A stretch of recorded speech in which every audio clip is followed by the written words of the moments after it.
Good morning and welcome back to BIFA TV, your daily dose of industry information.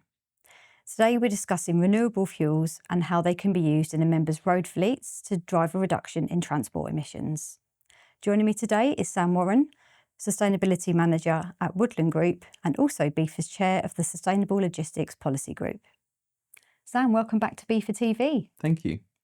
Can we start by defining what renewable fuels are and how they're different from fossil fuels? Sure. So the difference between fossil fuels and renewable fuels is really down to their carbon cycle. So fossil fuels, like diesel, for example, created from organic matter that is compressed underground for millions of years and is kind of trapped there until we then pull it back up and release it as we burn it to move goods around the world.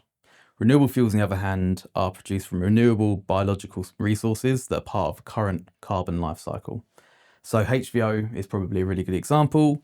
It's a premium, high-quality, renewable diesel that's generally made of waste vegetable oils, waste cooking oils, or animal fats.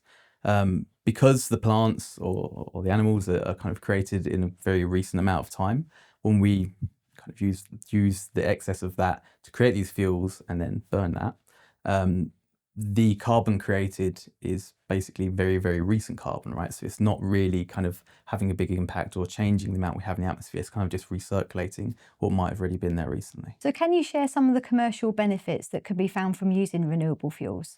Sure. I think one of the biggest ones to note initially is that whereas an electric or a hydrogen HGV requires an entire shift in the vehicle itself, but also the infrastructure around it to be able to fuel that vehicle, with things like HVO, for example, within road freight, the HVO can actually be blended with diesel or just run in the existing diesel engine 100%, which is a massive benefit because you haven't got the massive cost of an outlay of getting both a new vehicle and installing infrastructure. Sure.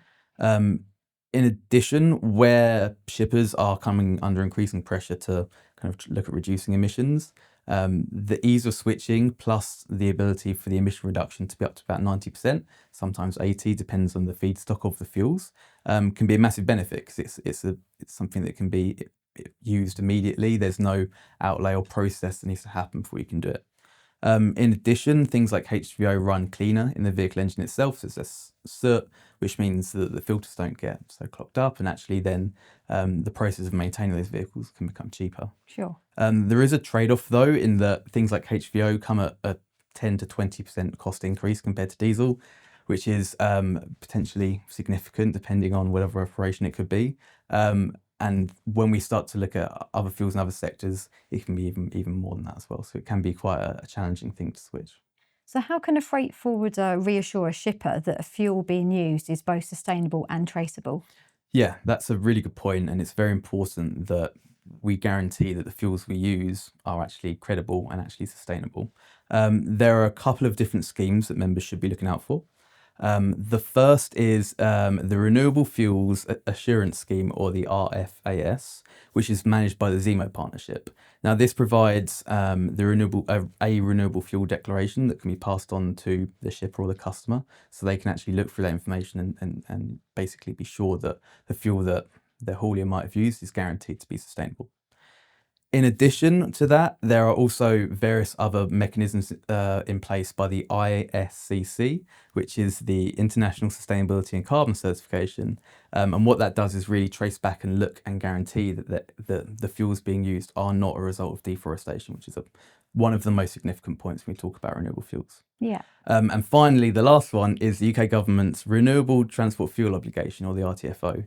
And what that essentially does is say when these fuels, if they are imported into the country, there's a check at that point to guarantee that the fuels are actually sustainable and not a result of deforestation or anything like that. So there are various schemes in place, so members should certainly be looking out for them when or if they look to purchase alternative fuels. And finally, Sam, what would you say to a freight forwarder who is thinking of trialling the use of renewable fuels?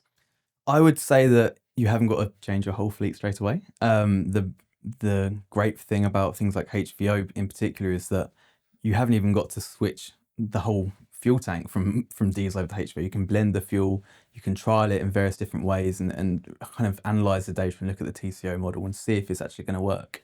I think it's kind of worth noting that things like HVO are immediate solutions, but maybe not long-term solutions. Perhaps We're seeing things like zero tailpipe emission electric vehicles kind of being pushed more and more into the market. But in the short term, I think HVO is a really great solution to try and decarbonise. I suppose finally the last thing to note is just to check with the OEMs that if you're going to use a fuel that doesn't break any warranty, it should be fine, but it's always worth checking. Sam, thank you so much for joining us this morning, and thank you for your update. No problem. If you're interested in learning more about this topic, we've got some useful links for you in the description below. That's all for today's episode of BIFA TV, your daily dose of industry information.